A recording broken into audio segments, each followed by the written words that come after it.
Jato, estamos aqui eu, o Júlio, mas eu quero conversar hoje com vocês e com o Robertson sobre um julgamento que vai definir o futuro e o passado da Lava Jato no próximo dia 13 de março. Agora, aqui estamos com o Robertson. Robertson, me ajuda a levar essa cadeira um pouquinho para lá? O Robertson é um grande parceiro de trabalho ao longo da vida. Ele foi meu estagiário, não vou nem falar quando, porque eu vou ficar com vergonha, vou denunciar a minha idade. Ainda bem que ele é bem forte aqui para mudar a cadeira. E a gente quer conversar com vocês sobre algo que é fundamental para a Lava Jato, que é esse julgamento do Supremo no dia 13 de março desse ano de 2019. O Supremo vai dizer se quando acontecem crimes de corrupção e caixa 2 eleitoral, se tudo deve tramitar em conjunto na Justiça Eleitoral ou se esses crimes podem ser separados e ser julgados, o crime de caixa 2 eleitoral pela Justiça Eleitoral e o crime de corrupção pela Justiça Comum, como a Justiça Federal, como a vara que era do juiz Sérgio Moro, como aconteceu na Lava Jato. Na Lava Jato tramitou separado. E vamos entender quais são as implicações desse julgamento e por que ele é vital para a Lava Jato. Bom, vamos começar entendendo qual que é a relação entre corrupção e caixa 2. E aí, Robinho, como é que você explicaria essa relação? Bom, de uma forma, assim, simplificando um pouco, a diferença fundamental entre o caixa 2 e a corrupção, e ambos às vezes estão presentes no mesmo caso, diz respeito ao destino dado pelo dinheiro, pela propina recebida. Então, é possível imaginar um caso onde o corruptor promete e paga a propina para um agente político e esse agente político embolsa, gasta com viagens, bens de luxo, iates e bens supérfluos.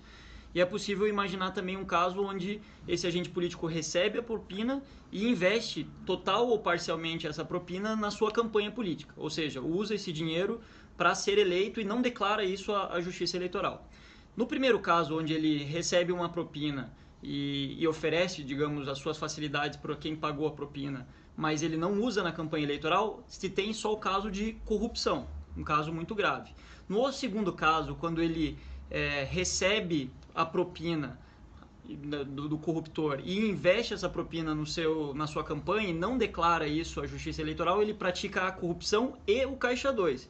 E existe uma terceira hipótese em que ele não promete fazer qualquer ato para o agente que paga o dinheiro por fora, e aí se tem o chamado caso de recebimento de valores para a campanha, única e exclusivamente, sem qualquer promessa de ato dele, e aí seria só o caso de caixa 2. Na prática, o que a gente tem visto aqui é que, na maioria dos casos, não há lanche grátis. Então, o agente político, quando recebe os valores, a propina, ele, via de regra, já abre as portas para que aquele agente que paga a propina receba um benefício logo em seguida, quando ele for eleito. Então, via de regra, nos casos aqui, a gente tem a corrupção caracterizada. Em alguns casos, é possível desse agente político investir a propina recebida na campanha, para que ele seja eleito, em outros não. Mas a grande questão que você trouxe, Deltan, e que é muito sensível, importantíssima para a Lava Jato, diz respeito ao fato de que... Mas só antes da gente avançar, só para entender o que você disse. Então, o que você está dizendo aqui, o crime de corrupção gera dinheiro, é uma venda do serviço público. Exato. E quando a pessoa gera dinheiro e recebe a propina, ela pode colocar no bolso, e aí você tem só corrupção, ou pode colocar no seu bolso e investir na campanha eleitoral. Aí você conjuga a corrupção com o crime de caixa 2 eleitoral. É isso. É isso? E você ainda falou de uma terceira possibilidade, que é quando a pessoa recebe o dinheiro, mas sem vender o serviço público. Sem vender o serviço público, você não tem corrupção. Exato. Você tem aí simplesmente um crime de caixa 2 eleitoral. Exato. E aí o que você disse ainda é que na Lava Jato, em casos como a Lava Jato, em que você tem tantos políticos envolvidos, o que a gente viu em geral é que a pessoa recebia o dinheiro vendendo o serviço público. Mesmo quando ele recebia dizendo que ele queria contribuição para a campanha, na verdade ele estava se comprometendo a praticar atos em benefícios daquelas empresas que faziam os pagamentos, e ou seja, que normalmente o crime de caixa 2 eleitoral, a doação de campanha não contabilizada, estava associado à venda de serviço público, isso de modo geral. Ou seja, na Lava Jato, caixa 2 e corrupção estão muito relacionados. E aí vem o problema que você ia mencionar. É até interessante para ficar claro isso, que muitas vezes os agentes criminosos eles usam palavras para amenizar o que se trata. Então, em vez de chamar de propina, eles chamam de comissão. em vez de chamar de cartel, eles chamam de pacto de não agressão. E às vezes, ao invés de pedir uma propina, eles pedem uma contribuição eleitoral. O detalhe é que às vezes eles pedem contribuição eleitoral fora do período de campanha. Então, no ano seguinte, depois de ter sido eleitos. Então, isso não faz o menor sentido. Ou seja, era uma desculpa. O cara chegava para a empresa, queria dinheiro, pedia uma, abre aspas, contribuição eleitoral, mas como isso não é nem registrado, não vai para o Caixa 1, não é declarado, ninguém controla onde é que vai parar esse dinheiro. E aí você vê vários políticos desfilando com fortunas amealhadas mediante pedidos de contribuição para empresas. É isso que você está dizendo? É isso aí. Legal. E então, o que vai ser julgado no dia 13 de março? E por que isso é tão importante para a Lava Jato? Pois então, existe a Justiça Eleitoral e, de acordo com o Código Eleitoral, ela seria a justiça responsável por julgar o crime de Caixa 2, que no Brasil hoje é o artigo 350 do Código Eleitoral, uma falsidade ideológica. O político recebe uma doação e não declara a Justiça Eleitoral. A pena é de até 5 anos. E existe... Ou seja, uma pena de 0 a 5 anos. Uma pena baixa quando você considera que no Brasil a pena é fixada de modo próximo ao mínimo legal, que é 0 nesse caso. Exatamente. Ou na verdade, acho que tem um artigo do Código Eleitoral que coloca um mínimo de 1 ano, alguma coisa assim, mas é uma pena baixa, né? Via de regra, quando resulta numa sentença condenatória, é substituída por restritivas de direito. Fornecer cesta básica, prestar serviços comunitários, algo do gênero. Ou seja, já não tem um crime de Caixa 2 sólido, consistente no Brasil, que puna de modo adequado essa trapaça eleitoral, né? E, na maioria dos casos, o que acontece, na verdade, é a prescrição do delito. Porque a prescrição, o tempo que se pode apurar o delito, ele é regulado pelo montante da pena. Sendo baixo o montante da pena, ele prescreve com maior facilidade. Então, a Justiça Eleitoral seria responsável pelo crime de Caixa 2. Já a Justiça Federal, no caso aqui da Lava Jato que estamos falando, ela seria responsável por investigar todos os demais delitos mais importantes que estão no entorno disso. Ou melhor, a corrupção, a lavagem de dinheiro, a organização criminosa, se houve também prática, às vezes, de fraude licitatória, todos esses outros crimes, que são, na verdade, os crimes mais importantes, são da atribuição da competência da Justiça Federal. Quando a gente fala de Justiça Federal, a gente está falando de atribuição, por exemplo, do juiz Sérgio Moro, que era o juiz da 13ª Vara Federal de Curitiba, onde tramitou a Lava Jato.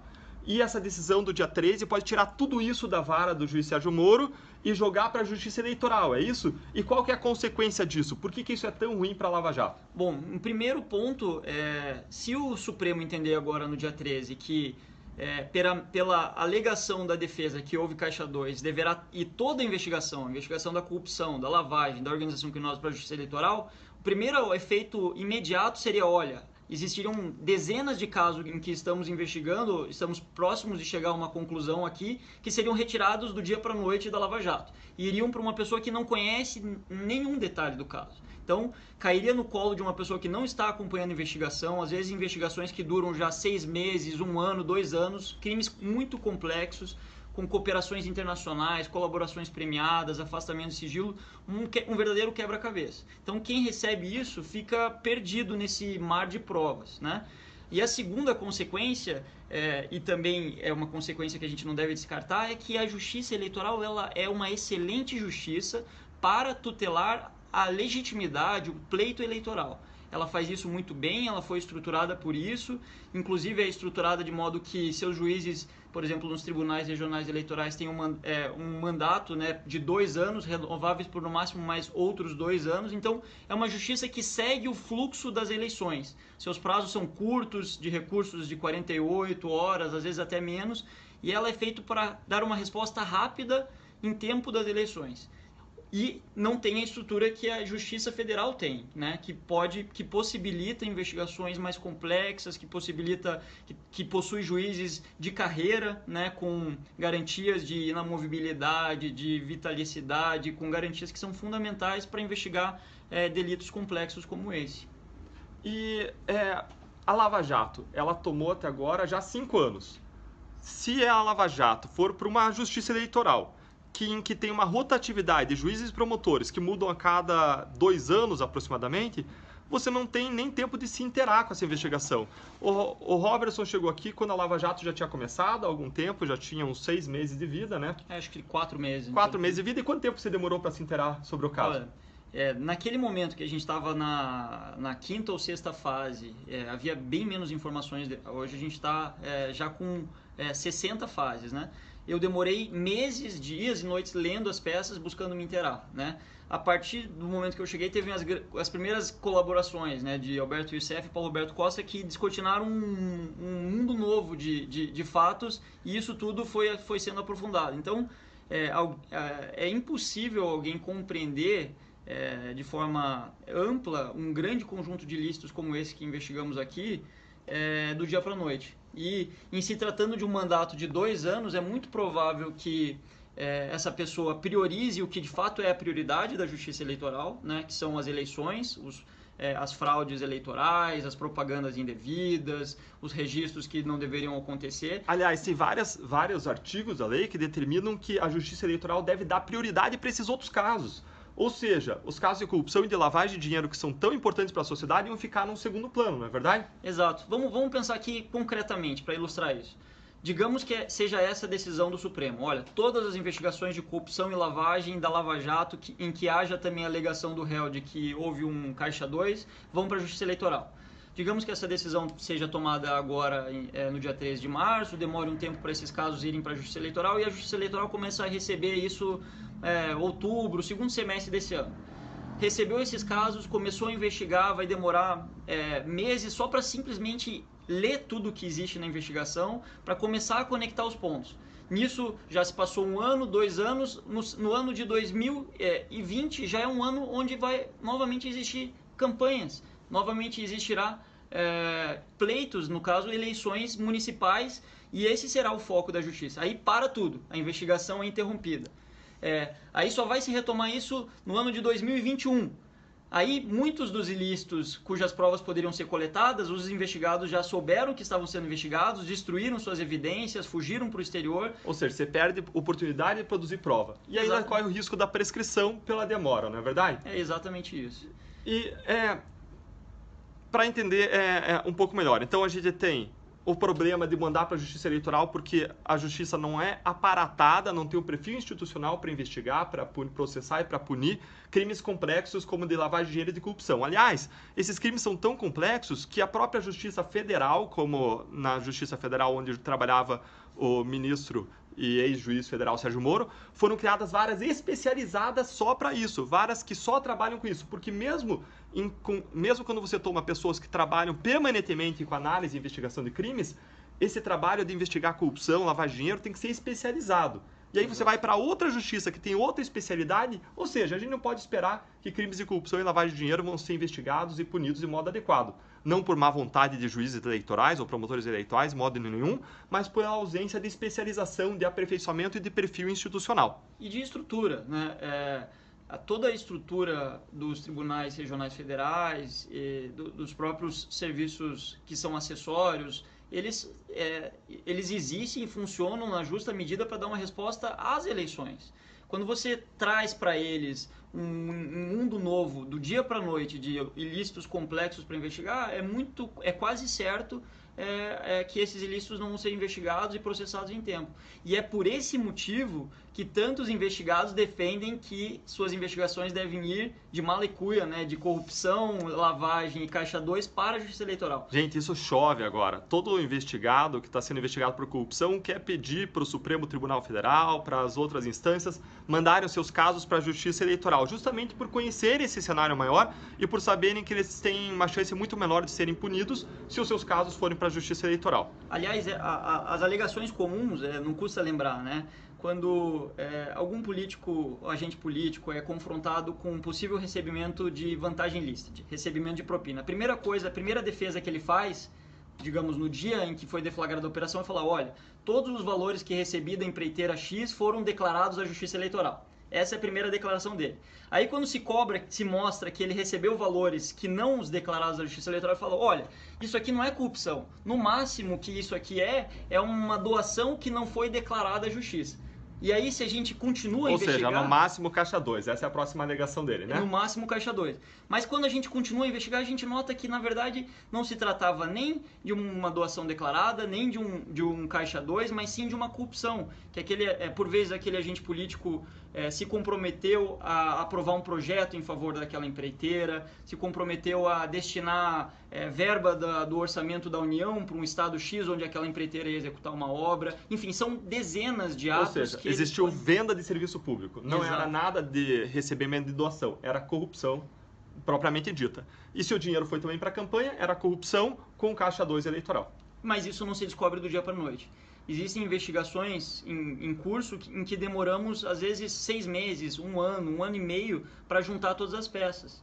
E às vezes essas peças vêm de diferentes frentes, vêm de uma cooperação internacional, que todos podem imaginar é um procedimento bastante difícil, que envolve 2 ordens jurídicas diferentes, realidades diferentes, vem de uma colaboração premiada que precisa tramitar, ser homologado no Poder Judiciário e aí sim ser utilizada, de informações bancárias, fiscais, de e-mails, então é um verdadeiro quebra-cabeça. Você mencionou uma coisa interessante, a gente da Lava Jato já tem mais de 500 pedidos de cooperação internacional enviados e recebidos.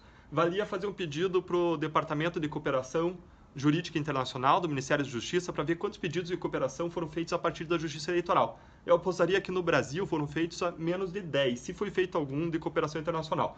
Porque a Justiça Eleitoral não tem perfil para investigar a corrupção, esse tipo de crime. Então não tem como esperar que vá funcionar para investigar esse tipo de crime. E vejam que a gente está falando só do futuro. A gente está falando que se investigações como a Lava Jato e outras semelhantes sobre corrupção política de políticos for para a Justiça Eleitoral, isso vai ser um tremendo fracasso, um tremendo retrocesso para todo o futuro. Agora vamos falar um pouquinho do passado. Se o Supremo disser que quem deve julgar é a Justiça Eleitoral, o que acontece com os nossos casos passados? Veja que o Supremo vai estar dizendo que a gente errou aqui na Lava Jato, que todos os casos da Lava Jato não deveriam tramitar na vara do juiz Sérgio Moro, mas deveriam ter tramitado lá na Justiça Eleitoral.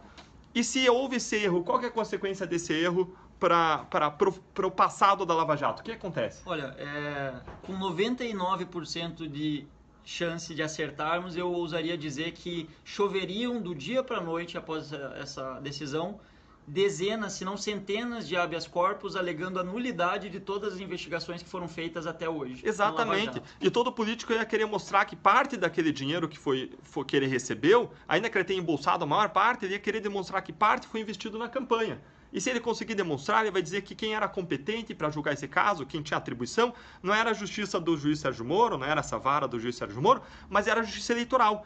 E quando é a justiça errada que julga um caso, a consequência no nosso direito é aquilo que a gente chama de nulidade absoluta. Por que ela se chama de absoluta? Porque não tem como salvar. Todo o caso é derrubado. Tudo que passou para trás da Lava Jato correria um sério risco de ser anulado na justiça em diferentes habeas corpus, em recursos. Ou seja, essa decisão do dia 13 de março é uma decisão vital para a Lava Jato, de vida ou morte. E o que nos preocupa é que vários ministros já declararam sua posição, entendendo que é a Justiça Eleitoral que deve julgar o crime de corrupção quando ele está relacionado ao crime de caixa 2 eleitoral. Isso coloca a Lava Jato sob um risco iminente de vida ou morte no dia 13 de março desse ano. Aliás, dentre esses ministros que já se posicionaram nesse sentido, é importante lembrar que alguns deles, então, ministro Gilmar Mendes, ministro Lewandowski, o ministro Toffoli e o ministro Celso de Mello já se manifestaram no sentido de que deveria ir para a Justiça Eleitoral. Por sua vez, o ministro Fachin, ele foi voto vencido na segunda turma e falou que deveria permanecer a investigação da corrupção na Justiça Federal. E o ministro Alexandre de Moraes também adiantou um voto num habeas corpus e seguiu o entendimento do ministro Fachin.